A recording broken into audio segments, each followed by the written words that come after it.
Well, greetings and salutations, everybody. Welcome to the best damn movie-related show on the planet Earth, the John Campea Show podcast, coming from right here in our quaint little studio. I'm, of course, your host, John Campea. I'm joined in studio today by Ray Ora. Hey. Jonathan Voico. What's up, everybody? Paris Rose. Hello. And it's game day. Game day. Deadpool and Wolverine Day is here.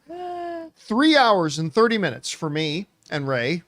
3 hours and 30 minutes until I see my first screening of the movie today.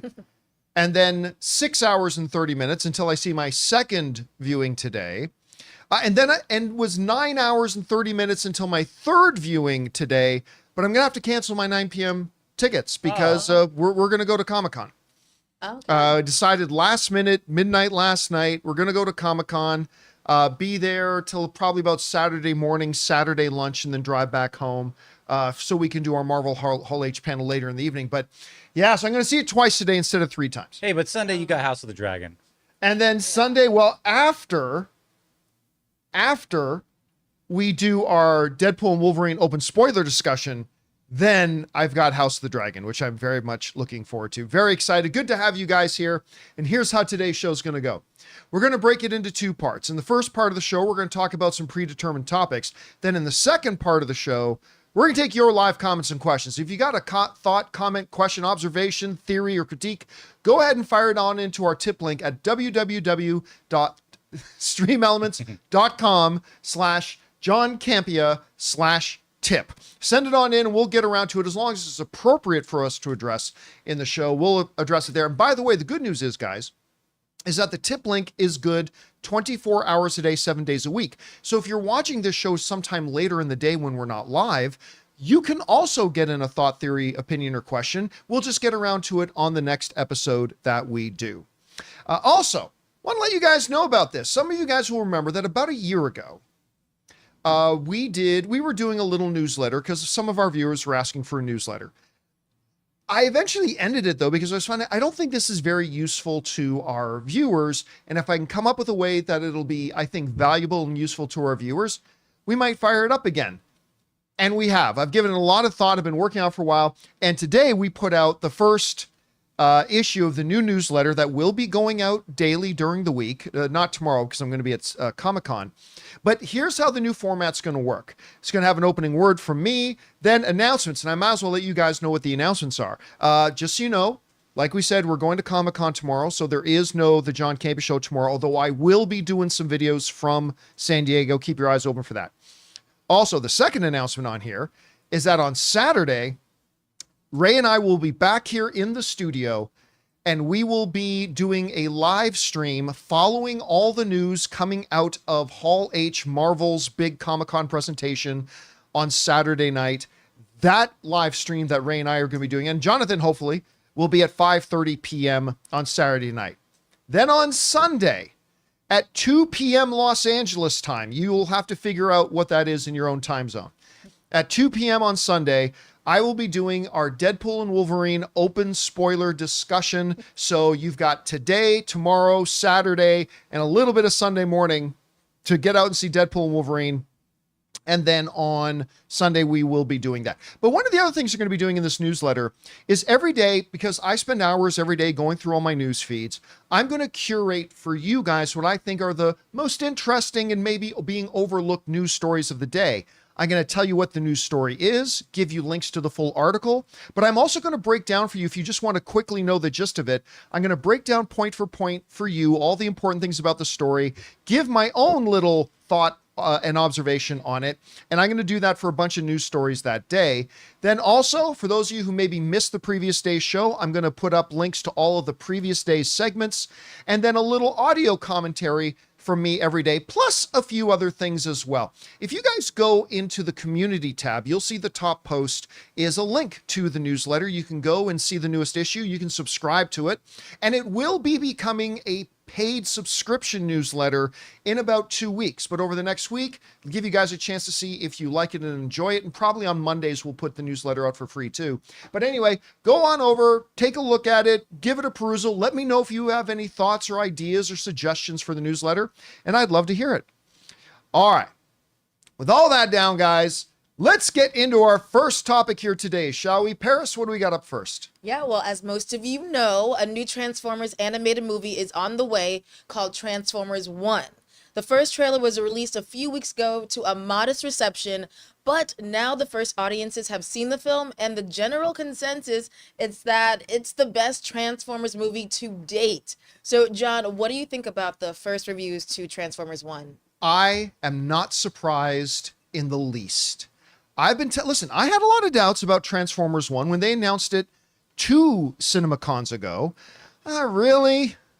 An animated Transformers movie?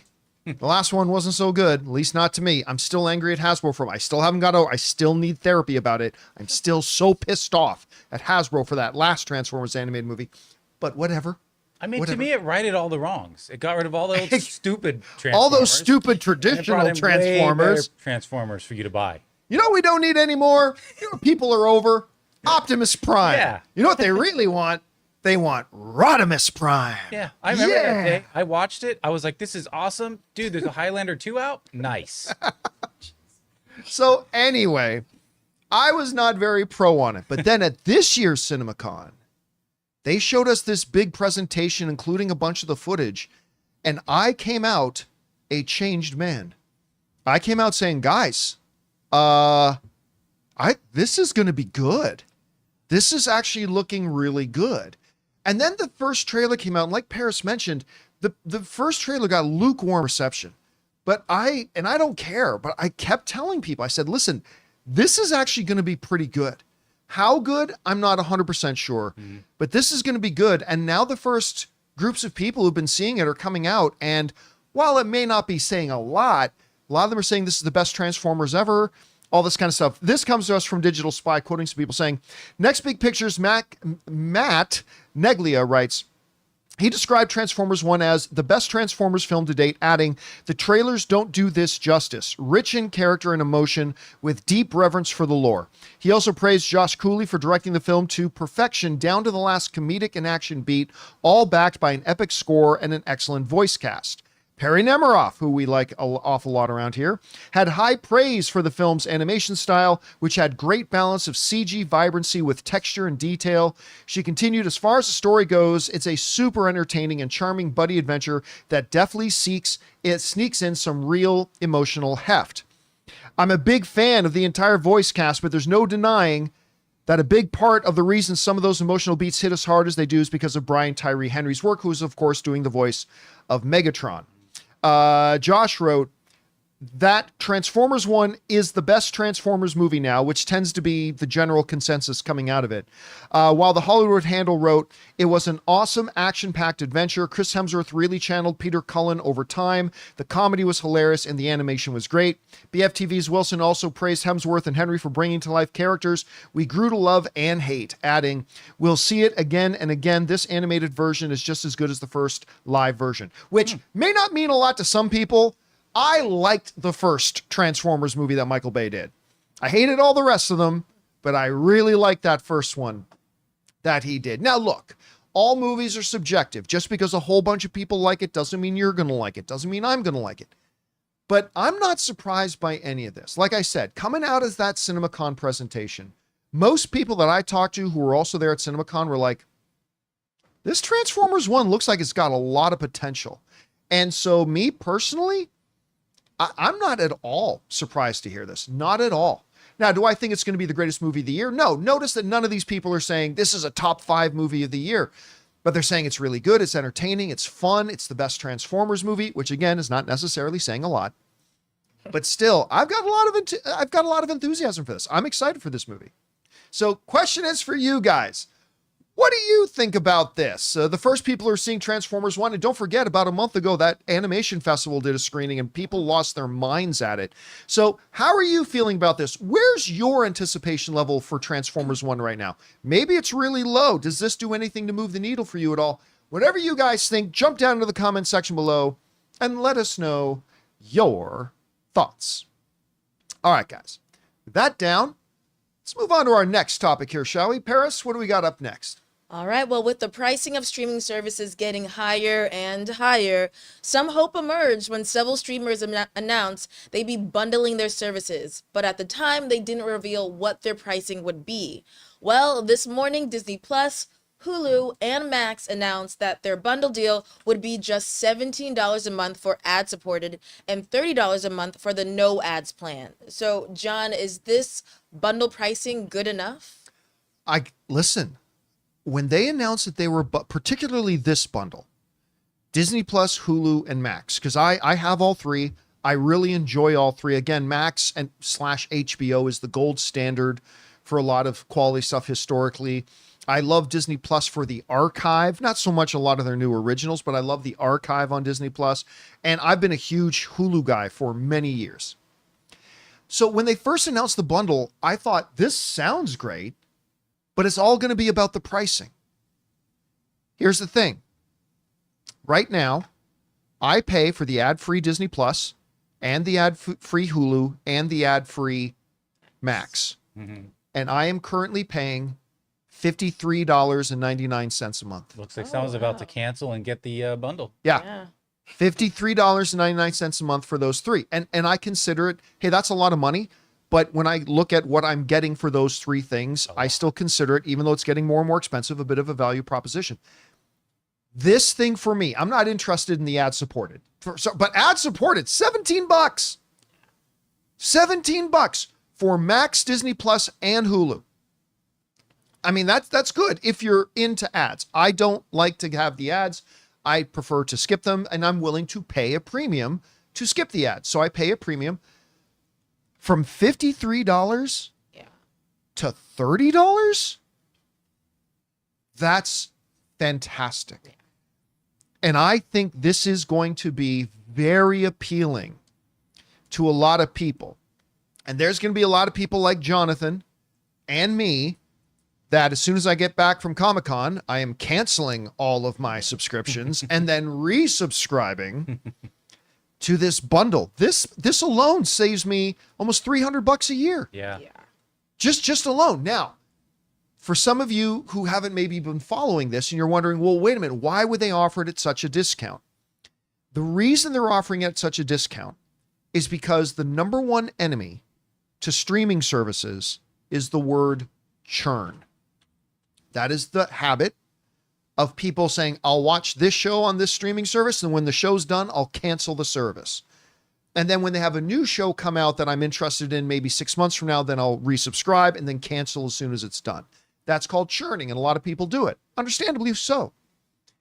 But studies have shown, remember we talked about this study from Variety about a month ago, that they showed that when there is bundling, people are like over 50% less likely to churn. Because if I have one subscription for Disney Plus, Hulu, and Max, okay, well, maybe the show I was watching on Hulu's done, but I'm not going to cancel my bundle because I'm still watching this on Disney Plus, or I'm still watching that. We got Penguin coming out. Yeah. And especially if you're ad free, that $16.99 is worth one of those. Yeah. Honestly, I mean. So, I mean, and I know for a lot of people that ad supported version is going to be very, very appealing. Mm-hmm. So from the streamer's point of view, this is value because it combats churn. It'll reduce the amount of churn. And for consumers, it's great. Now, we've heard about other bundles coming together with other streaming services. We'll see how those come together, how they won't. But I got to tell you, for me, I think this is a really good deal. It's a great deal. I'm down.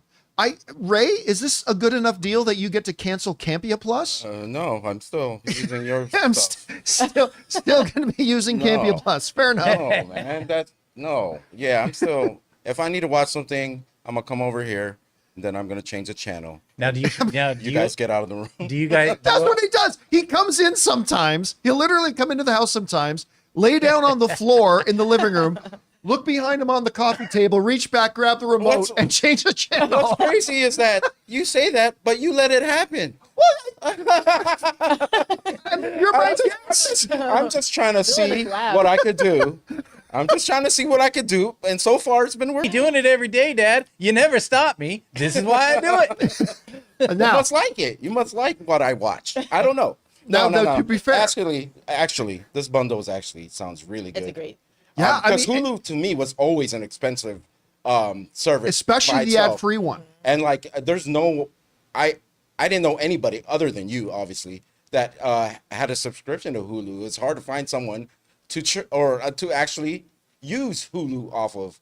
But You know what's funny? Hulu has more subscribers than Disney Plus.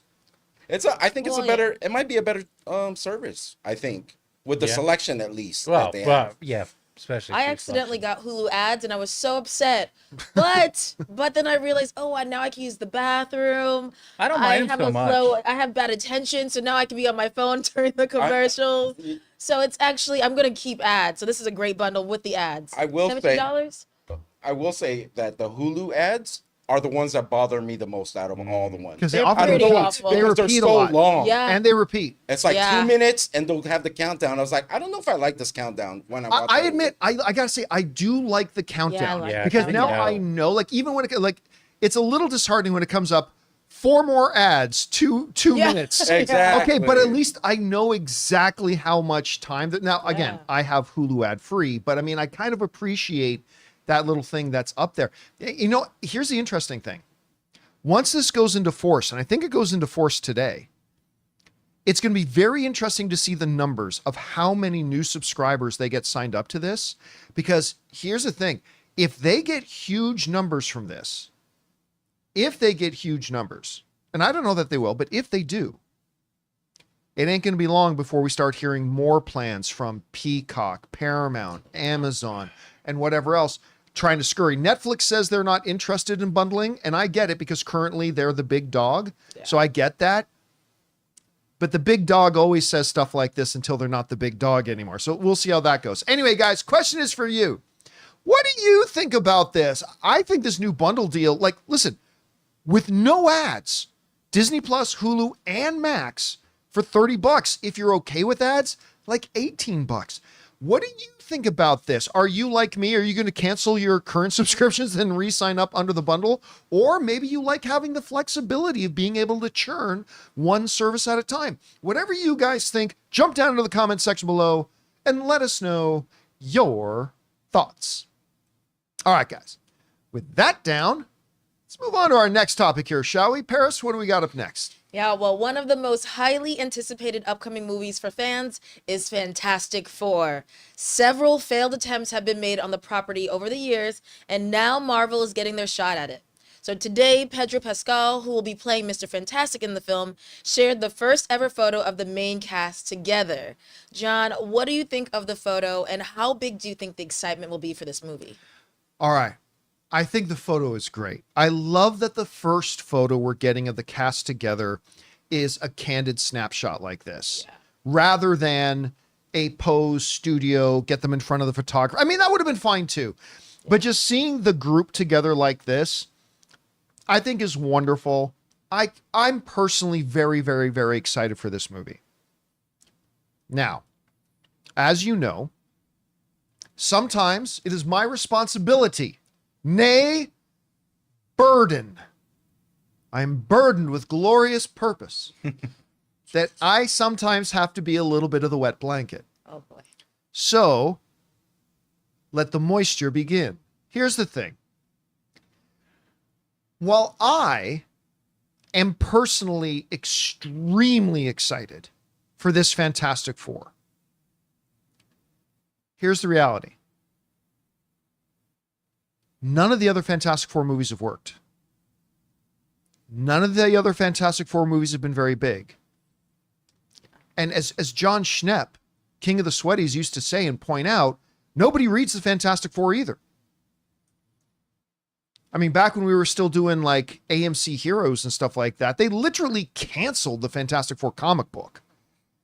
And when they released the numbers, the amount of monthly readers, people actually read it, we were like, oh my God, more people watch our AMC Heroes show than read Fantastic Four. And we didn't have mind-blowing numbers on AMC Heroes. So while I'm super stoked for Pedro and Bachrach and what's Eddie Munson's name again?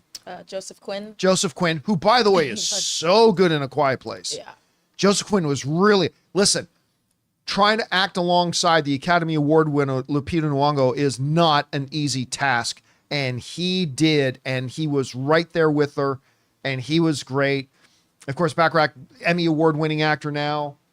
All of them award-winning actors. I'm very, very excited for it, but I'm going to be honest with you. Outside of our little bubble, the little bubble for those of us who make shows like this and watch shows like this, I just don't know if there's going to be a huge swell of enthusiasm for this amongst the average movie-going audience. Don't get me wrong. I'm not saying it's going to make the Marvels or Blue Beetle box office. It's definitely going to do much better than that. I just honestly don't know if it's going to do all that great or if it's going to generate that much excitement. Because right now we're in our echo chamber, right? We're feeding off like my excitement for it. A lot of you guys who watch this show, your excitement for it. We're feeding off of each other's energy and excitement, and that's great. But you know, my kind of litmus test for the average moviegoer is often my mom. My mom who loves her comic book movies and all that kind of stuff. I never heard her talk about Fantastic Four. Heard her talk about Deadpool, heard her getting excited for this, that, and the other thing. I mean, so I don't know. I'm excited. I hope other people will be excited. And maybe if they do some big presentation or, you know, reveal, maybe at CinemaCon, or I keep saying CinemaCon, at Comic-Con this weekend, they announced Doctor Doom, and it'll create a new swell of enthusiasm. Yeah. I think you got Captain America 4 coming out February 14th. If that's a hit, okay, so if Deadpool and Wolverine, not just monetarily, people love it. That leads into Captain America 4 in February. That leads into Thunderbolts. If that's like a Guardians of the Galaxy style, like it's audiences I'm love very it. excited for Thunderbolts, by the way. I'm super excited for that. And they love it. So now you're going to get the hype of those three movies amping it up to the Fantastic Four. That's really going to help the reception of Fantastic Four. Well, here's hoping. Fingers crossed. I'm not sure. Question is for you guys.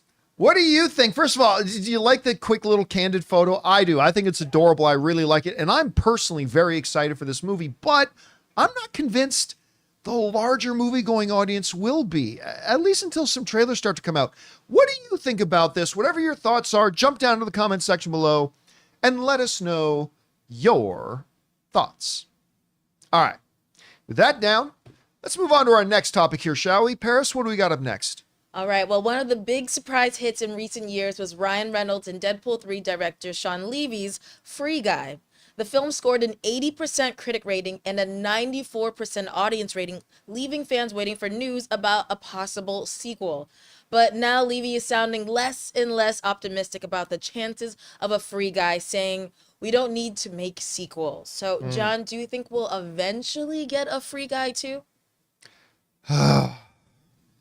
You know, Deep sigh. there's a balance in the universe. You wake up, you're all excited. It's Deadpool day. It's game day. And then you get slapped in the face with the penis of destiny telling you you don't get Free Guy 2. And that brings the overall enthusiasm down. It brought my enthusiasm down. The penis of destiny. Anyway, just right across the old face. Leave that Listen, mark. you guys know I love, it's going to leave a mark. Oh, looking like Phantom of the Opera. I hope you get that. Oh, so that's the music of the night. I hope destiny hits your face all the time. So for those of you who've watched the show for a couple of years, I love Free Guy. I mean, Ann and I, we loved it so much that like we went back to the theater to see it like 3 times in the first 5 or 6 days that it was out. Now although I only post to Rotten Tomatoes about once a year, I am a verified whatever Rotten Tomato critic, but I only really post on it like once a year or so. But I love that movie so much that people involved with Free Guy literally wrote to me and said, "Hey, you love our movie. We're so grateful for that. But we noticed you haven't put up a Rotten Tomatoes review for that. Can you please go put up, because you clearly love the movie." Like, that's how much I loved it. I love this thing desperately. And look, does the story of Free Guy need a sequel? Absolutely not.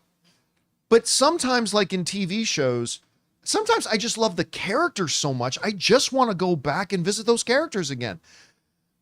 And, you know, a number of months ago, Sean Levy was sounding maybe a little bit optimistic. But like Paris said, now with his recent comments, doesn't sound likely. This comes to us from the good folks over at Joe Blow, who wrote the following. While speaking with the Hollywood Reporter, Sean Levy, who's also directing Deadpool and Wolverine and directed Free Guy, had this to say when asked about Free Guy 2. We've worked for 2 years on ideas and scripts. I'm less certain now. Because like the Adam Project, which was also pretty darn good, by the way. I like the Adam Project. Not nearly as much as Free Guy, but I like the Adam Project. We're really proud of the movie, and we don't need to make sequels. If we don't crack a story that feels very worthy making, we'd rather just make a different movie. Although I had fun with Free Guy, it wasn't the movie that screamed, I need a sequel to me. As Levy said, not every movie needs a sequel, and if they can't crack a worthwhile story, it's best just to leave it alone. So... look, it's important to point out that he's not saying definitively that, nope, we've scrapped it. We've taken a shot at it for a couple of years. We can't really find the story that we want to tell, so we're officially moving away from it. He's not saying that, but he is saying we don't need to make it, and I feel less certain now because not only that, but as more and more time passes, more and more ideas come up, more projects come across their desks. Yeah. They're going to get busier with other things. And eventually, like your old roommate in college who you lost touch with 18 years ago, and month after month, you just forget they even existed. And it sounds like that's what's going to be happening here with Did it do Free well, Guy 2. though?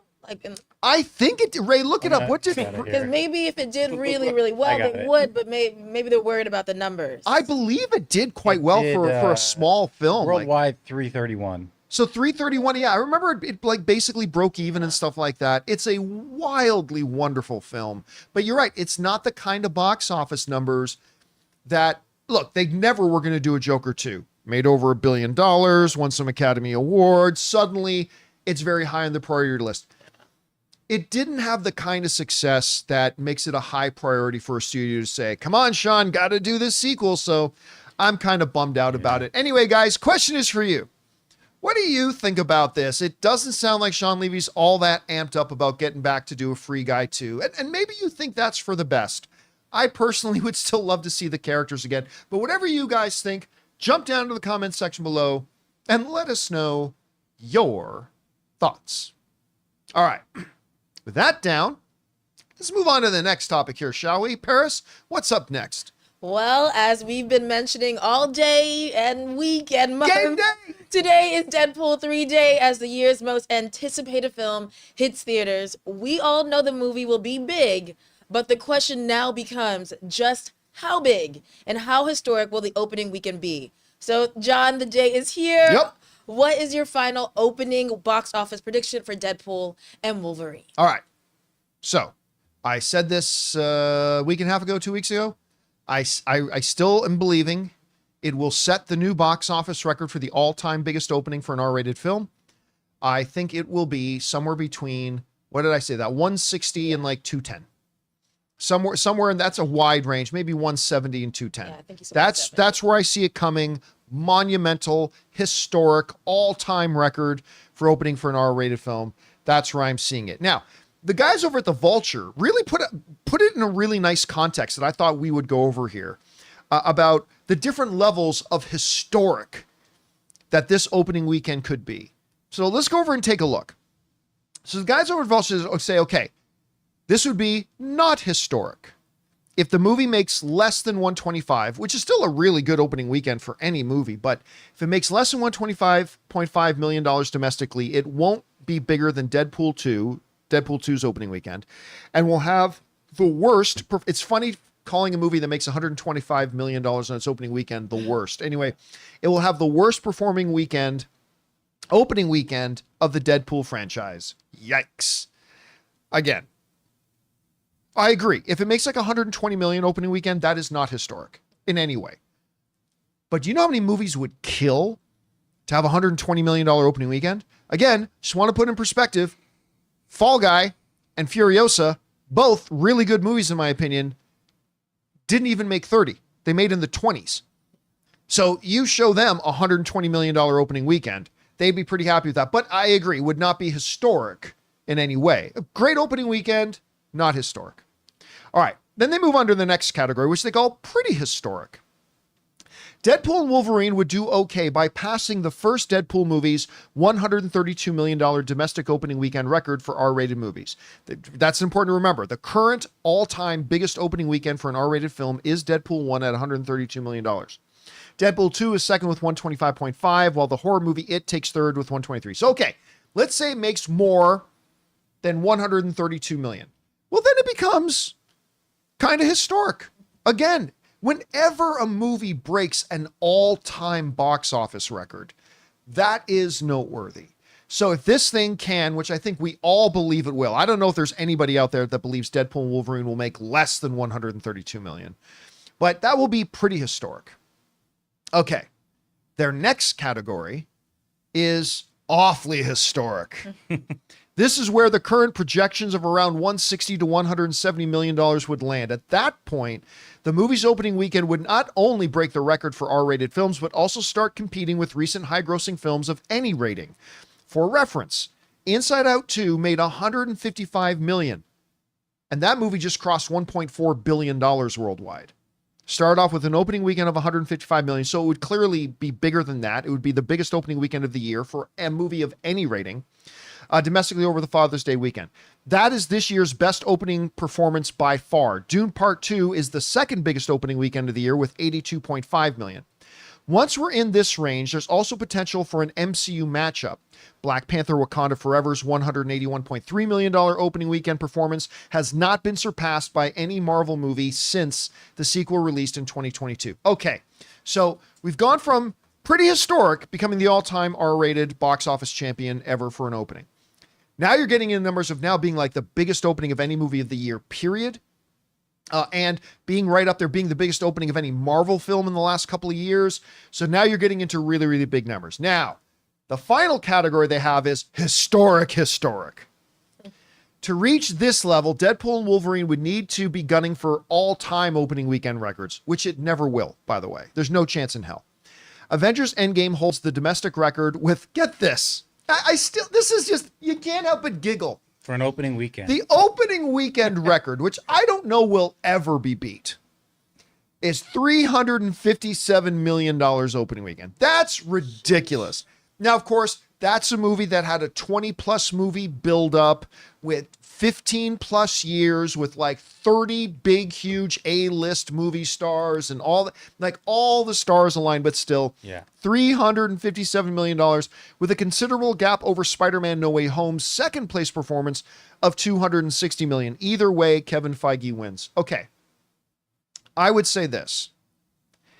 If Deadpool and Wolverine, and I don't think it will, manage to beat Spider-Man No Way Home's $260 million, which again, for the record, I don't think it will. I'd love it if it did, but I don't think it will. Yeah. Now I agree with Vulture. You are into historic. You're talking about rewriting. You're talking about, aside from Endgame, think about how many motion pictures have come out in history. You're talking about a movie that, if it beats Spider-Man, that aside from Endgame, which is an outlier, because again, it's the 20th sequel of a 15-year buildup with 20, 30, 40 big, huge movie stars in it. There's never been anything like it. There will never be anything like it again. But still, if you take that out, Deadpool and Wolverine would have made more money on opening weekend than any other film in history, other than Endgame. Like, now you're into historic. So where do I think this is going to end up? I think it ends up in awfully historic. Yep, I agree. That's where I think it's going to come in. I'm thinking 170, 180, 190. Wouldn't be surprised if it got to the 200 mark, stuff like that. That would be massively huge. But again, it would beat, think about this. If it, let's say 180. Let's say it makes 180. Normally when you break an all-time record, you break it by 5 million or 3 million or 7 million. If this movie makes $180 million, it will beat the previous all-time opening for an R-rated film by over $45 million. That's double what Furiosa made in its opening weekend.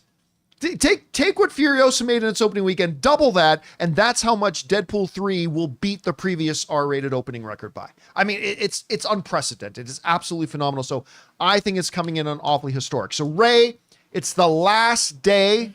Listen, we change our predictions as new information comes in.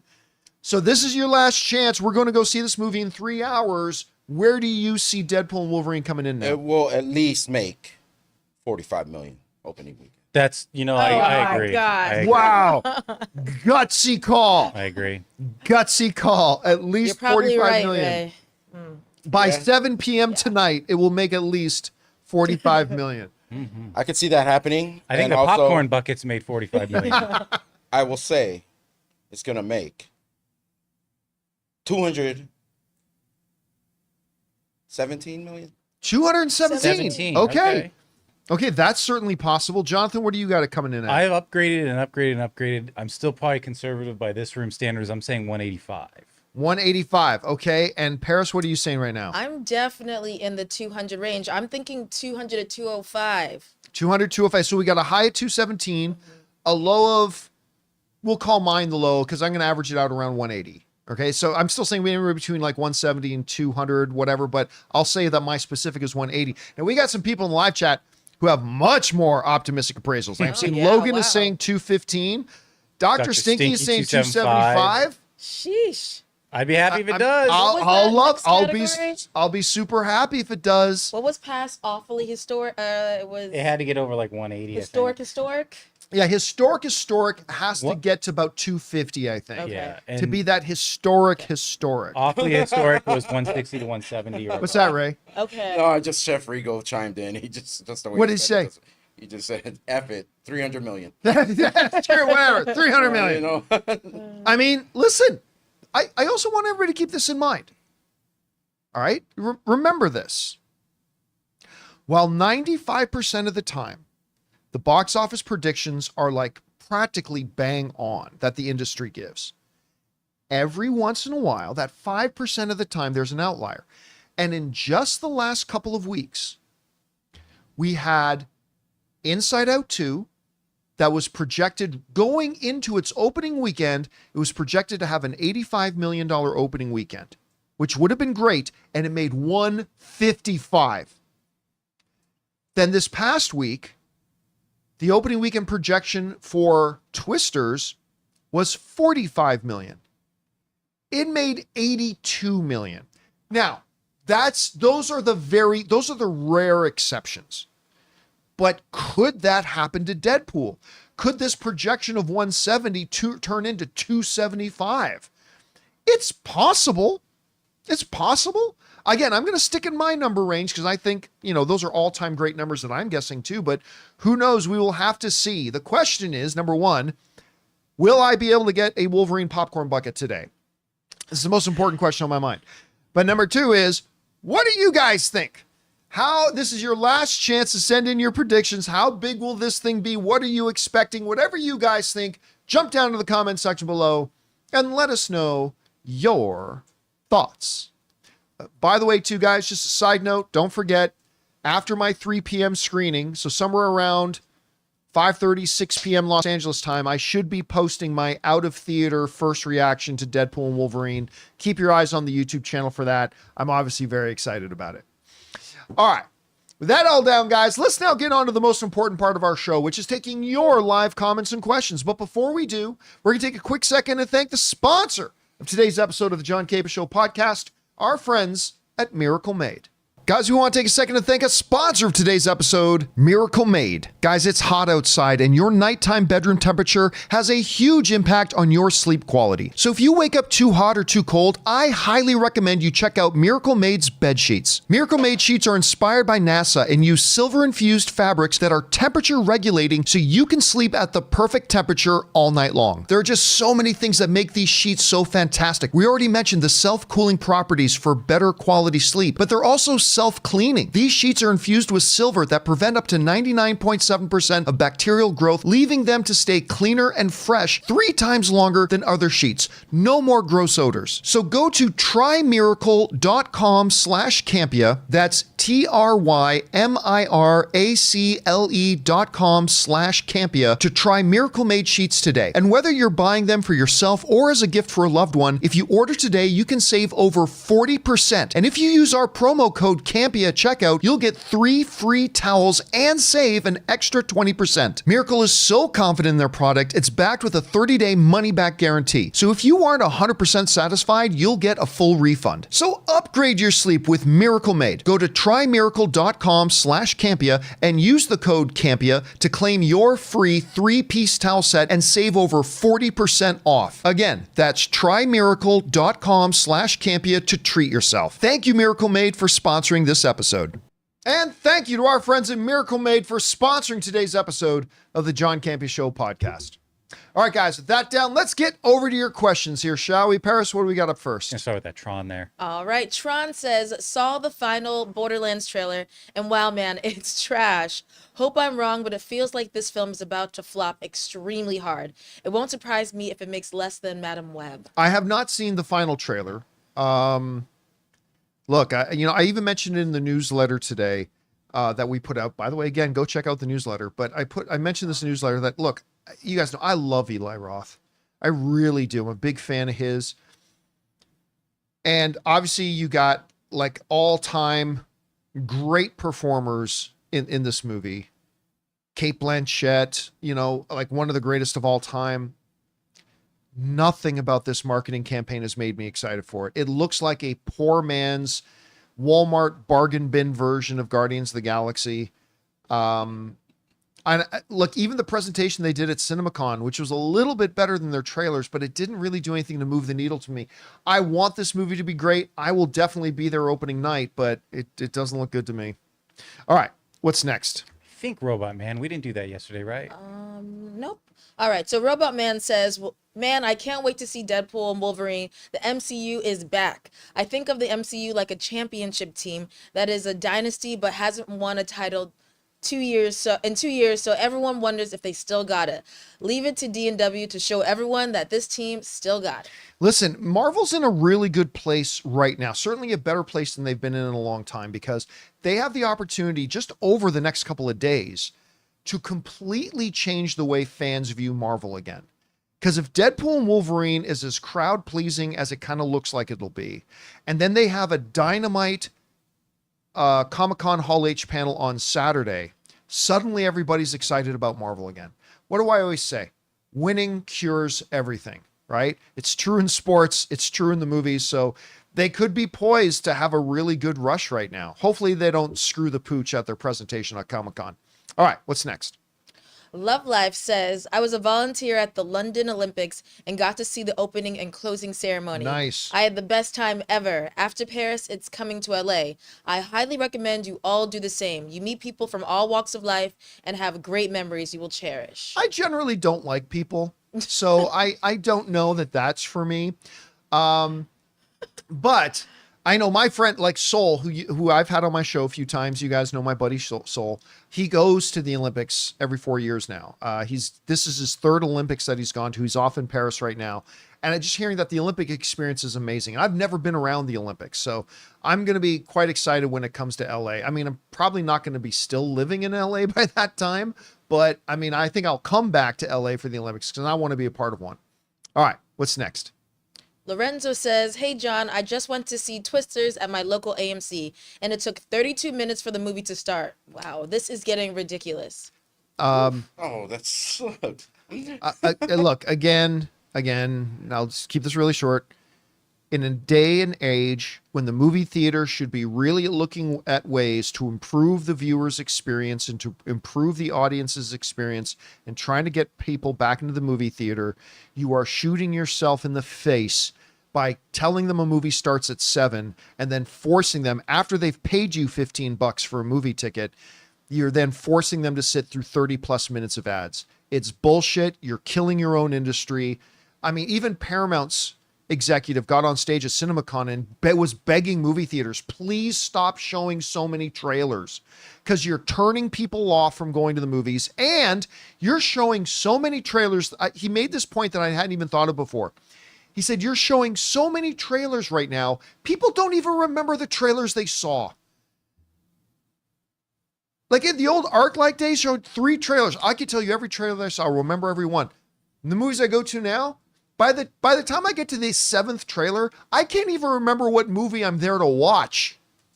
Has that happened to any of you? Where you're sitting through the trailers like, wait, what movie am I watching again? Oh, right, yeah. Like, that's how bad it is. So, movie theaters, wise up. Would you stop being such fucking idiots? All right, what's next? Anonymous says, hey John, have you ever seen the Warren Beatty film The Parallax View, released June 14th, 1974, which was Donald Trump's 20th birthday? The plot of this movie is about a presidential candidate assassination. Definitely very topical and relevant today. I don't think I've ever seen the Parallax View. You know what? I don't think I've seen it either. Yeah, it was in that time of like New Hollywood and like political paranoia films, like The Conversation and things like that. I never got to it. Yeah, I mean, it's one of those, it's also not considered one of the all-time greats. Yeah. So, I mean, I've watched most of the high-profile ones from that, even though I was in diapers at that time. But I mean, I've never checked it out. And you know what's funny? Because what was that one movie Warren Beatty was in like 5-6 years ago? Oh boy, 5-6 years ago. Oh yeah, I'm trying to remember the name of the movie that he did. I'm looking like it up right now. 5 or 6 years. Anybody in the live chat, any of our channel members in the live chat who knows which one I'm talking about, but it was really quite good, and it put me on a little bit of a Warren Beatty kick. And I went back and watched a few of his other ones, but that's Like one I never saw. Rules No, Don't not Apply. Bulworth. That was like 15 years ago. I do like Bulworth though. I remember that. I think Wow. Halle Berry was in that one too. Yeah. Bulworth is really good. All but I it's- see is Rules Don't Apply. Bugsy. Because that No, was Bugsy was 2016. decades ago. I'm like just a few years ago where he played like, anyway, that's not important. All right, what's next? All right, here we go. Hakeem says, hey all, I just want to say thanks. Last year I had to take time out of university for 3 bowel surgeries. Oh, no fun. Yikes, yeah, and you guys kept me company in the hospital. Just today I finished uni and I'm now a mental health nurse. Also Deadpool and Wolverine, yay. Well, first of all, thank you for the honor of allowing us to be there with you. I mean, that's awesome. And I always talk about why I love movies so much and movie communities is because, movies or communities of movie fans that talk about movies is just such a great reprieve. And it's always been there for me in my life whenever I need it. I know the worst days of my life, I'm either like jumping on and trying to get involved in movie conversations or popping on an old reliable movie for me that I know just gives me that reprieve. And I'm glad that we could be there for that. So thank you so much for sharing your story and congratulations on finishing university. That's awesome. All right, what's next? All right, Dr. Stinky says, Snipes confirms Blade is canceled. There's only one Blade and there's only ever gonna be one Blade. Because the most reliable source of any information anywhere is Wesley Snipes. Let's not forget that. Yeah, no. Hey, listen. Is he salty about it? Is Wesley Snipes Sounds a little salty. Probably, I mean, I don't think he actually said No, that. Yeah, I no, but don't is he? either. I haven't heard anything about him not No, loving. Mahershala, I believe in an interview said that he spoke with. Yeah, Wesley, Mahershala and he said gave him and a Wesley Snipes question. talked and stuff like Yeah. that. I mean, look, Wesley is now what, 57? Gosh, Look it up, Ray. How- Wesley Snipes? Oh Yeah. man, he's got. I think he's over You think 57 at so? this point. I mean, Wesley Snipes knows that he's now at the 61. age 61. Okay, he's now at the age where they're not bringing him back to star in a Blade film, unless in a very ironic, poetic thing, he comes back to play Whistler. That'd be that'd cool. be great. That would be awesome. I would love seeing Wesley Snipes as Whistler. Anyway, so he's got to know that. So I doubt there's any hard feelings. All right, what's next? All right. Paul Dean says, hi, John and Co. For several reasons, I can't see Deadpool and Wolverine till Friday. I've given my friend permission to hit me if it looks like I'm about to go on social media. Also, as a metalhead, I love the new intro music. Bring on the filthy. Oh, well, that was a fan made that for us, and I love that song, by the way. Yeah, good luck. I mean, at least you're not like Jonathan there, who can't go see the movie till Sunday. But at a glorious 8 a.m. That's going to be difficult, man. But I think you can hold out for 24 hours. Yeah. I think you're going to be able to hold out for 24 hours. You'll be there, and I hope you have a good time. I certainly hope I have a good time. All right. What's next?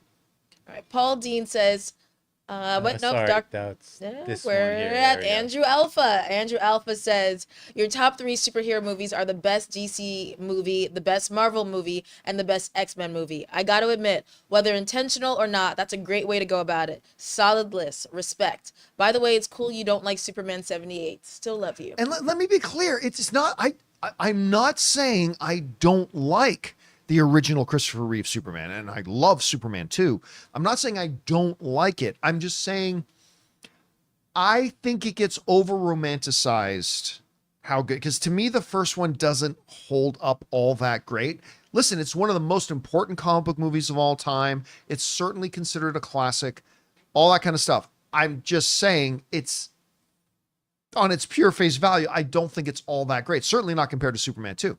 But honestly, no, like my top 3 comic book movies, there was actually no intention there of having one Fox, one Marvel, one DC movie in there. That just happens to be the way it kind of worked out. So for those of you who don't know, like my 3, I think the 3 greatest comic book movies ever made for different reasons is the original Avengers movie, Christopher Nolan's The Dark Knight, and Hugh Jackman's The Wolverine, or the Logan. Yeah, not the Wolverine, Logan. I think those are the 3 best. But yeah, you're right. I didn't even think about that. That shows some great diversity in filmmaking, where we had one from Fox, one from Marvel, one from DC. Yeah, I didn't even think about that. All right, what's next? All right, Hal 9000. Thank you, Hal, for the $20. Love that. Thank you, Hal. Says, hi, John. I believe I've heard you say that Steven Spielberg is the greatest movie director of all time. Is that correct? 100%. My question is, even better than my boy Stanley Kubrick? Yes. What? Yes, 100%. And by the way, Spielberg idolized Stanley Kubrick. He really did. Here's the thing to me, and look, that's not to take away any of the other masters of filmmaking out there, not to take away from any of them at all. To me, though, there are 2 things that set Steven Spielberg above everybody else all time. He's the GOAT. Number 1 is the pure number of hugely classic films that he's done. When you go down the list of the number of films that he's done that have just been nominated for Best Picture at the Academy Award, it's huge and it's diverse and it's amazing. And he's just done it consistently, year after year, decade after decade, for as long as I've been alive. That's number 1. Number 2, and this is the key thing for me. Out of all the maestros, none of them are as wildly diverse and adaptable as Steven Spielberg is. Steven Spielberg has done comedy. He's done period piece. He's done serious drama. He's done sci-fi. He's done adventure. He's done, you name it, he's done it. Maybe the only thing you can say he hasn't done is horror, but then you can make an argument for Jaws, right? He's made some of the greatest sci-fi films of all time. He's made the greatest adventure films of all time. He's made several of the greatest period piece movies of all time. He's made some of the greatest war movies of all time. He's done it all. He can do everything. And the thing about a lot of the great maestros of all time is they all seem to have a very specific lane that they're in, right? You can even say that about Kubrick, and that's not necessarily a bad thing. I'm just saying a lot of the great maestros of all time have a particular lane that they're in and a particular kind of movie that they make. Whereas Steven Spielberg can just come in and say, I can do anything. Yeah, you name it, I'll do it. Airport.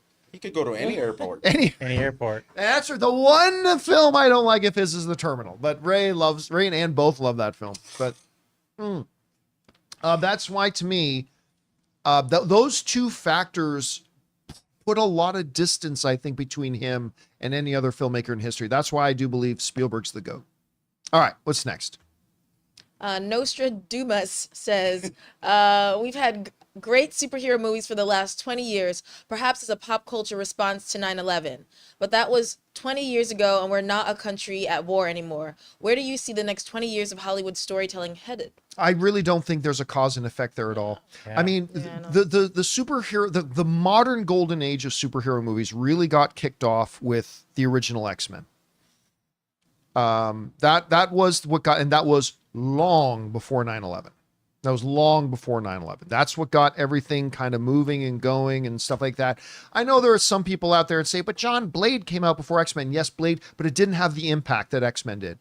When you listen to like the great Hollywood producers today and the executives, they say the thing that got it going, the movie that made them realize this can be the new big thing, was that X-Men movie. That's what did it. And again, that was 11 years. Or that was before, not 11 years, but it was before 9/11, right? That happened before that. That's what got everything moving. So to me, again, and they've been going right up until like we had Endgame in what, 2019, 2018, 2019. I can't remember which year Endgame, all the way up to that. And then after Endgame, we've had Spider-Man No Way Home. We've had Guardians of the Galaxy 3. We've had big hits since then as well. I've said this before, I will say it again. That was 19. It was 19. There is no comic book movie fatigue. It doesn't exist. It's make-believe. It's a fairy tale. What there was a distinct drop in overall quality. We went a number of years, especially with Marvel, having banger after banger after banger after banger. We just got used to it, and we were like, we just expected, and we thought Marvel made us feel like making great superhero movies was easy, but it's not. And eventually they hit a bit of a pitfall, right? And so even though they've had some great movies lately, they've also had a lot of mediocrity, and that has tempered and cooled off this passionate fever we have for the comic book movies, particularly the great ones. But winning cures everything. And if Deadpool and Wolverine comes out and delivers, and I don't know that it does because I haven't seen it yet, that's in another 2.5 hours. If Deadpool and Wolverine comes out and delivers the type of crowd experience that I'm suspecting it's going to, and then Marvel has this Hall H thing on Saturday, listen guys, we're going to return to it. We are. If the quality returns, we're going to return to that era again. All right, what's next? Rockin' that Superman mullet says, do you ever wish Tim Burton could have finished his Superman Lives movie starring Nicolas Cage? I seriously think about it all the time. It would have been such a glorious late 90s Burton madness. And I actually think Nick Cage would have been a great Superman. You know, it's so funny. I remember when Schnepp made that movie. And for those of you who don't know, you can still go and find it. John Schnepp made a fabulous documentary called The Death of Superman Lives, What Happened. Because for those of you who don't know, they literally got within weeks of starting to shoot. It was all set. It was done. It was locked. They were doing this movie. It was locked. They had the costumes. They were building sets. They had all that kind of stuff. And literally just boom, just like that, before they were supposed to start shooting the movie. So John Schnepp did this great documentary about Superman Lives called The Death of Superman Lives, What Happened. But I remember like having lunch with Schnepp, and we had this conversation because Schnepp and I had completely different reactions to his movie. Well, we both thought his movie was great, but we had, other than that, completely opposite reactions, because Schnepp's reaction to his own documentary was like, man, that made me really wish I could have seen Superman Lives. Man, how great it would have been. And I'm like, huh, I had completely the opposite reaction. I'm like, thank God that never got made. So yeah, I mean, and again, check out Schnepp's documentary, The Death of Superman Lives, What Happens. But yeah, my reaction to that movie was, thank God they never made it. I'm a big Nicolas Cage fan and all that kind of stuff, but I think that movie would have been, in all seriousness, Catwoman level. I really do. I think that movie would have been Catwoman level. So I'm personally really thrilled it never got made. You did get to see Nick Cage as Superman at the end of Flash, though. So yes, at least you got to scratch that itch. yeah. All right, what's next? Stephanie P says, "Hey John and crew, I just finished Presumed Innocent on Apple TV, and it was amazing. It will definitely be nominated for tons of Emmys next year and probably win a few. Best limited anthology series of the year so far, and a masterclass of acting." I've heard, no, I haven't watched it I yet. think the finale was just last Yes, night. they Yeah. just had the finale. I haven't started watching it yet. I've Yeah, I heard need it. nothing but good things That's about on it, the though. list. Now, I don't know if you're going to see it nominated in anthology series, because I thought I've already seen some reports of them talking about a season 2, which automatically means it's not an anthology series. But who knows? We'll see. I haven't started watching it yet. I'm hearing nothing but good things about it. Apple TV is killing it, particularly in the last couple of years, man. I cannot wait for Shrinking to come back. And Succession and whatever else. But I'm looking forward to it. I'm going to watch it, but haven't had a chance to see it yet. All right, what's next? All right. Seconds from Disaster says, "I recently started watching Yellowstone and I just got to season 4. Holy hell, this show is wild. It's like a what if the mafia were cattle ranchers.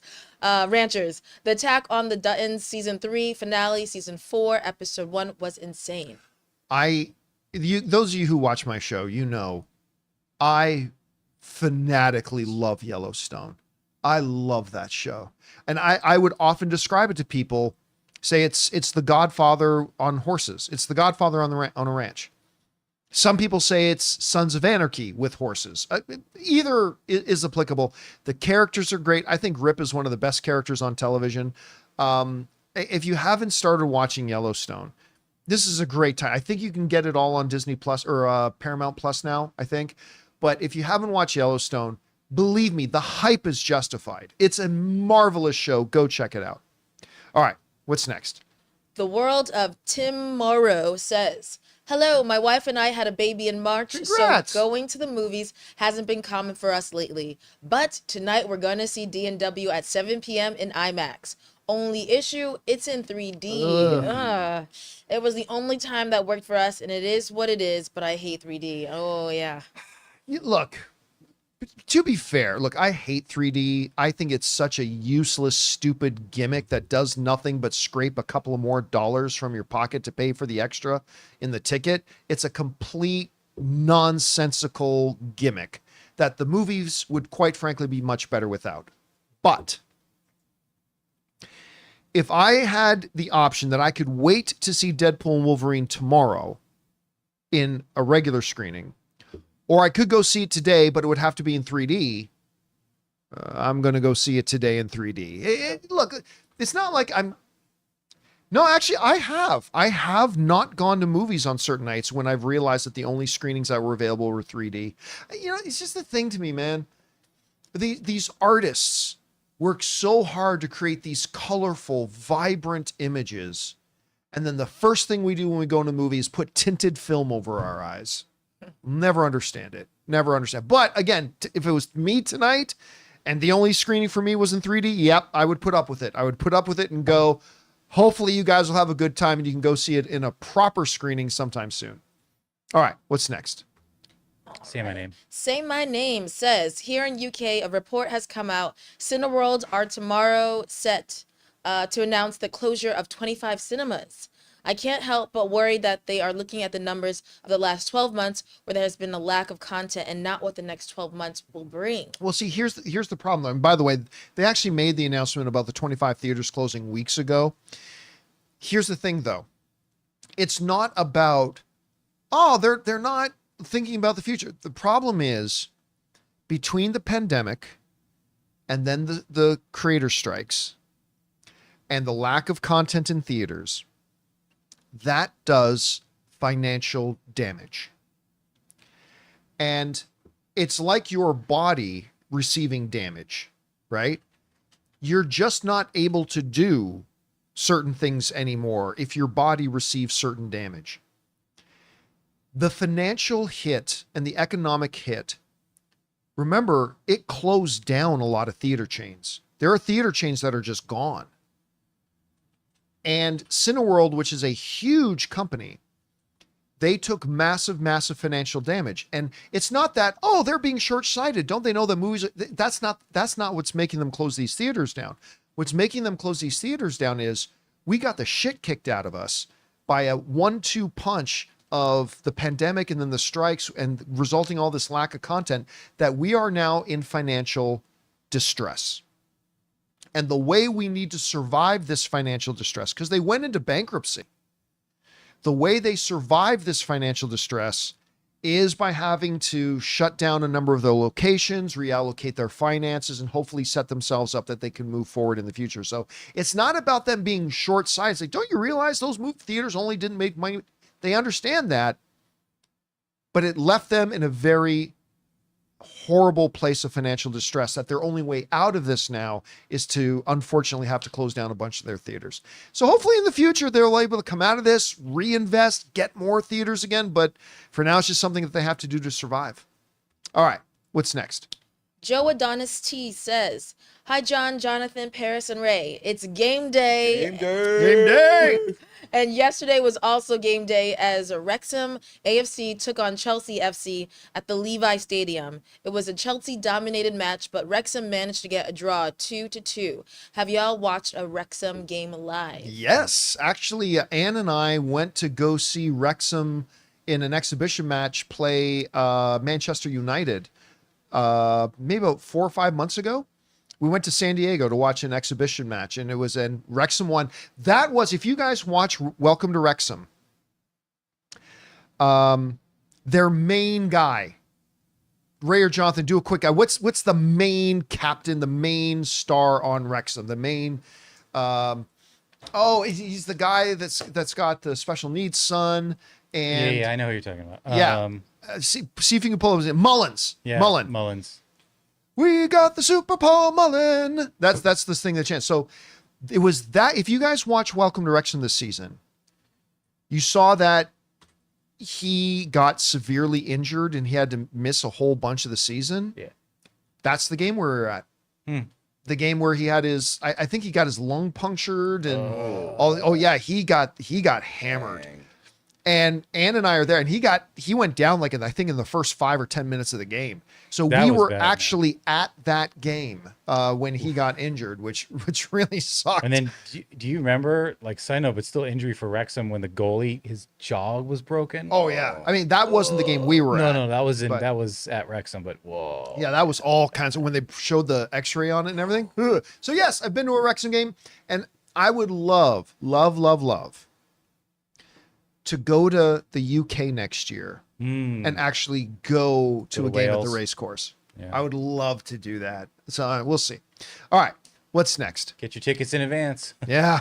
Right. Scott Summers says, "It's game day, baby." Last speculation before seeing it today. Do you guys think Laura X23 also wears the yellow suit if she fights? Thanks, and hope everyone have fun today watching the movie. I don't think so. I don't think so.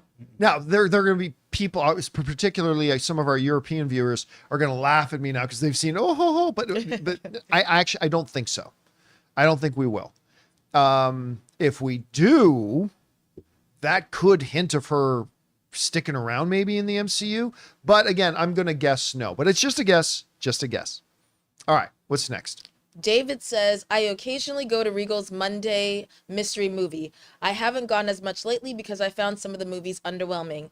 I'll give them credit, though, for showing me American Fiction a month in advance. Without a doubt, the best movie shown." Yeah, That's a 100%. good Like one. when I found out that American Fiction, which is so good, I love that movie. When I found out they did that as one of the mystery movies, that gave me some hope that, maybe these secret screenings, mystery movies, all that kind of stuff, maybe these will have some worthwhile movies. But ever since, no, it's been just shoveling out the crap that nobody really wants to see and whatever. So I've personally given up on them. I've given up on the mystery movies, secret screenings, all that kind of stuff. If you're not going to pepper in on a semi-regular basis movies that people are actually excited about seeing, like if you buy one of these mystery boxes and you buy them 10 times in a row and it's always a dirty sock in the box, you're going to stop buying the mystery boxes.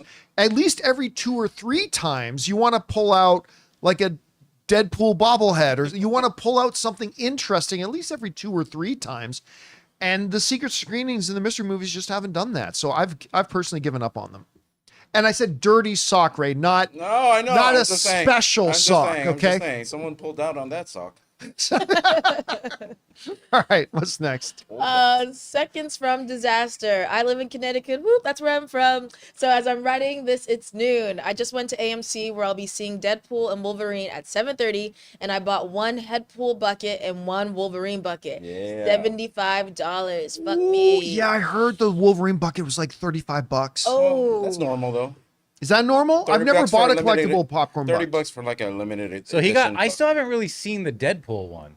Everyone It just was keeps on showing- the MC's webpage, the one I saw you. That said was it that? looked like zombie pool. Oh yeah. Oh, that's right. Yeah, with the skull coming out of the bottom. Yeah. I really I want like that that Wolverine one. one The though. Regal one I like is the pretty good Deadpool too. one. All right, what's next? Johnny Got Lost says on Kimmel, Ryan revealed that the original title was Deadpool and I think you meant title. title. I was like, what is a tittle? All right, the original title was Deadpool and Friend, but the title leaked online before the Super Bowl and it got backlash. So they scrambled to change the title before the game. P.S. It's game day. Game day. Time for big surprises and Comic-Con bombs. I don't know that I believe that. Deadpool and Friend. No, I could totally see that, but they didn't scramble at the last second just before the game and had a graphics department. No, they make these decisions over the course of weeks. So maybe when he says before, they mean well before. I wouldn't doubt it if maybe that was the title at some point and they changed, but I don't think it was like, oh no, last second, let's just do this. No, a lot more thought goes into that. So I don't know that I believe Ryan when he says that. All right, what's next? All right. Johnny B says, would you agree that Disney needs to hire back the guy that wrote for X-Men 97? Because if Marvel needed a blueprint on how to bring back the MCU with live movies, this would be it. Did you almost cry the Gambit episode? Because I almost did. No, 100% no. What was DeMayo's first name again? Bo. Bo DeMayo. Listen, Bo DeMayo did a great job writing X-Men 97. But that is not the style of writing for a feature film. X-Men 97 is great for what it is. You guys know I stayed up till midnight. Every time a new episode dropped, I stayed up till midnight, watched the new episode. I really enjoyed it. But it was very Twitter filmmaking. It's a very abbreviated, annotated kind of show. It is not the model or outline for an actual narrative 2-hour kind of movie at all. Like, at all. So no, a definitive no. Do I think they should bring him back to continue to write X-Men 97 or other shows in that format? I don't really know. I don't think anybody truly knows the real reasons that they let him go and they parted ways. But notwithstanding whatever the real reasons are, I would say yes, because X-Men 97 was so great. Luckily for them, he's already written and finished X-Men 97 season 2. So we're not going to see the effects of him leaving until X-Men 97 season 3, because that's when they've got a new showrunner in for that. But you're at least going to still be able to see his work in X-Men 97 season 2. But for getting him to write like real MCU stuff, 100% no. 100% no for me. All right, what's next?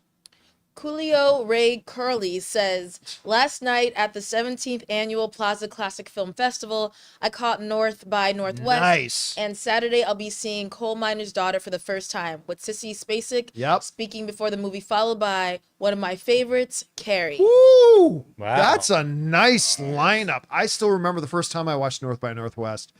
Hell, I still remember the first time I watched Carrie, too. That movie freaked the hell out of me. Oh my God. Listen, when you get, I love festivals that do stuff like that. I really do. I just love film festivals in general. It sounds like a great lineup. I hope you have a fantastic time at it, man. Yeah. All right. What's next? Anonymous says, Taylor Swift just endorsed Deadpool and Wolverine on her Instagram page today, Thursday. She even dropped a Fandango link. If the Swifties are as swiftly obedient as they have been in the past, we might even see that 300 million opening weekend. They didn't show up to her own movie. No, they didn't even go to her movie. I mean, just because a celebrity that fans truly love. Like, I love Ryan Reynolds. I really do. But I still don't drink. Now, I confess I've had some shots of aviation gin. I confess I have. But I won't drink it on a regular basis because I don't drink. I love Dwayne "The Rock" Johnson, but if he does a big advertisement for, Splashy's Spicy Fish Emporium. I don't like seafood and I don't like spicy. I ain't eating it. I can still love Dwayne Johnson, but I ain't going to eat that. You know, Taylor was in a little movie called Cats. And then it was Amsterdam she was in, right? Yeah. And nobody went to go see it. So are some Taylor Swift fans going to go, oh, yeah, Deadpool, she's saying we should, okay. Well, some, yes. But is it going to be a massive thing? Well, if they didn't even turn out when she was in the movie, I don't think it's going to have all that much influence, her telling people to go buy tickets. All right, what's next? Coolio Ray Curley says, I also went to a friend's wedding in Mexico Saturday, so I missed Mighty Aphrodite and Romeo. Oh my God, I love this. Romeo and Michelle's high school reunion with Amira Sorvino speaking before those two. But a friend and I did get to watch Twisters in 4D. Probably while not out 4DX. there. Yeah. While out there, and we loved it. Man, Coolio, how do you have all this energy? I know. I'm exhausted reading this stuff. I Oh my really God, love Mira Romeo Sorvino. I used to love Mira Sorvino. Yeah. What was that? What was the name of that one movie Mira Sorvino was in where about the cockroaches in the city and they started to mutate and there was like a giant cockroach man in a trench coat? Guys, you in sure the you didn't dream that? No, Wolfpack 21 in the live chat was for Mimic. I used to love Mimic. Oh, okay. The way you describe Mimic is not how I. No, it's probably not the right way to describe it. But I used to love Mimic. I really liked her. I liked her a lot. All right, what's next? Coolio Ray Curley says, I recommend this festival if you want to catch some classic movies on a big screen in a 1930s era built theater that seats up to 2,000. Nice. My first time here, I got to see Jaws, Postcards from the Edge, Shane, and The Big Lebowski, among others, for the first time. That sounds like a really good week. Yeah. What's it called? It's called. What do you say? What was the name of the festival Plaza again? Classic Film Festival. Where is it? Somebody look it up. Did you say? Plaza Classic Film Festival. But there's something really cool about being in those old movie theaters. Yeah. There's something like so. Now, of course, usually the seats suck. In El Paso. It's in El Paso. It's in Texas. But like being in like an old movie theater, watching an old classic movie, that sounds like an ideal week. I love that. All right, what's next? All right. This is a two-parter. Mr. I says, what is that? Yeah, I don't know. Okay, it's fucking game day. Let's fucking go. By the time you're an hour into your first showing, I'll be seeing it at 7:50. Mind you, I'm near Cleveland, a couple hours south of Toronto in the Eastern time zone. And then anonymous, maybe? Boy, I don't see a second, so that might have been it. I guess he thought it was going to be a two-powder and he was able to get it all in. Yeah, man, okay, I've driven down to Cleveland. I used to have a friend down in Cleveland and we would make the drive down. I like Cleveland. I don't know why Cleveland gets the rap that it gets, to be honest. Do you remember when the lake caught on fire? Yes. But that was a long time ago. I mean, who was the comedian? There was a comedian. I can't remember if they were from Cleveland. And I says, yes, Cleveland, where our top exports are sadness and depression. Oh yeah, I remember that. Like, was that in a movie or was that a comedian? I remember that line though. I can't remember. I've gone down there a few times. I just thought, yeah, this is a cool city. I didn't understand. I remember when they built the Rock and Roll Hall of Fame there. I'm like, oh. Why? Oh, the rock and roll is in Cleveland. All right. This actually is a beating, but whatever. All right, what's next? Anonymous says, hi guys, I'm wondering, what do you think about Heath of the MCU after this movie? My family and I are planning our whole weekend around this movie. We're going to watch the opening for the Olympics on Friday, then Saturday we're seeing D&W. I think he meant health of the MCU. Oh, I was like, okay. So bring up the question now. Okay. Hey guys, I'm wondering, what do you think about the Heath, the health of the MCU after this movie? Okay, so we've been talking a lot about this, right? Like it's the winning cures everything thing, right? Like once you if you put out a huge win, it does a lot to change perception. Now, it won't fix everything. One movie on its own won't fix everything, but can it set it in a completely new direction and really start to change the narrative and the perception of the health of the MCU? It can.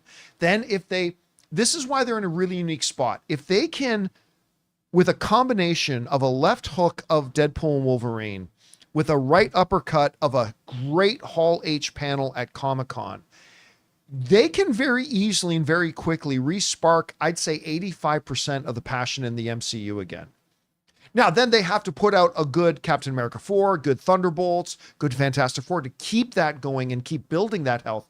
But they could, in the span of 3 days, they could do a lot of good for the overall perception and passion of the Marvel fan base right now. All right, what's next? Anonymous says, and thank you, Anonymous. Hi, John. Oh, yeah, $20 tip. Thank you for supporting us on that level, man. Appreciate that. Hi, John. You told me last night that living in, oh my gosh, help me out, guys. Rural. Yep. France. I shouldn't even try to avoid spoilers for D&W for a month. So I'm going to watch your spoiler review. I'd rather hear them from you, as I know you'll be more respectful. Thanks, fella. Oh, you know what? I think that's a great idea. Like, listen, if you understand, it's kind of like the same with movie PR. If you're a movie PR company and you find out that our trailer leak, somebody got their hands on it, it's going to get out there, then you know what the best thing to do is? Get ahead of it. Put out your own trailer. Put it out yourself. I mean, we've seen Disney do that a couple times. We've seen Warner Brothers do that a few times. They just get out ahead of it. So it's like, if you know you can't see Deadpool and Wolverine like for a month, screw it. Get ahead of it. Just watch a full open spoiler review. Just get it all out of the way so you don't even have to worry about it anymore. And actually, I think that's probably a pretty wise thing to do. I wouldn't have thought of that myself, but I think you make a really good point. All right, what's next? Anonymous says, currently in line at AMC Burbank 16 at 11:30 a.m. with about 45 people in front of me. People are here just for the buckets. I hope there's enough for everyone. Oh, wow. And you, John. You know what? It's funny Burbank because is different from Ann and I were coming back from the gym this morning, and she goes, we just started going to a new gym. And it's funny. So we walked into this new gym yesterday, and the guy at the desk is, "You're John Campea." Like, saying, so we got fans at the gym there, Ray. Oh yeah, You should nice. come. They'll give what's you that? free stuff. Never heard of one. It's just up the street. What do you do there? We eat tacos. What do you think we do Is it there? JIM? Jim? Yes, that's right. It's Yeah. the gym. It's the gym. Jim's house. That's what it is. So, and so Ann says, I think we should leave for the movie because the movie's at 3. And Ann goes, I think we should leave for the movie at like 2. I'm like, honey, it's not the Dark Ages. We have pre-assigned seats. It's not like we have to get in the line. And she goes, popcorn buckets. I'm like, oh, that's right. That's right. And so this will be the first time in a long time that I go to the movies like an hour early because, and I've never thought I'd say this in my lifetime, to get in line to buy popcorn buckets. But yeah, I want that popcorn bucket. Yep. I really get that do. So popcorn bucket. I think we're going to leave fairly early, which by the way, to our channel members, you guys probably noticed that we don't have the channel members. We normally, before every show, we open up a thing in the community tab where we ask our channel members to send in questions. We didn't do that today because we know we got to get out of here. We got to leave to get over to the movie theater. All right. What's next? All right, here's our final. All right. Darth Anonymous says, if you could choose, which sequel would you rather have? Real Steel 2 or Free Guy 2? I loved Free Guy, but also love Real Steel, especially with how big Al is. I could see AI is, I could see that incorporated into a Real Steel sequel. I would lean Real Steel 2. You know, it's first of all, 2 great movies, both directed by Sean Levy, one starring his one Deadpool star, Ryan Reynolds in Free Guy, and one starring his other Deadpool star, Hugh Jackman in Real Steel. As much as I love Free Guy, I have to say Real Steel 2. And because while I do really want a Free Guy 2, because I just want to go back and visit those characters again, Real Steel has way more story you could tell. What happens after that night? The big event, the big fight, what happened? There's still a lot of story to tell. So I would, number one, love to see those characters again too. But number two, there's definitely more story to tell. Whereas with Free Guy, it's just, I just want to visit the characters again. There's really not a lot more you can do with the story.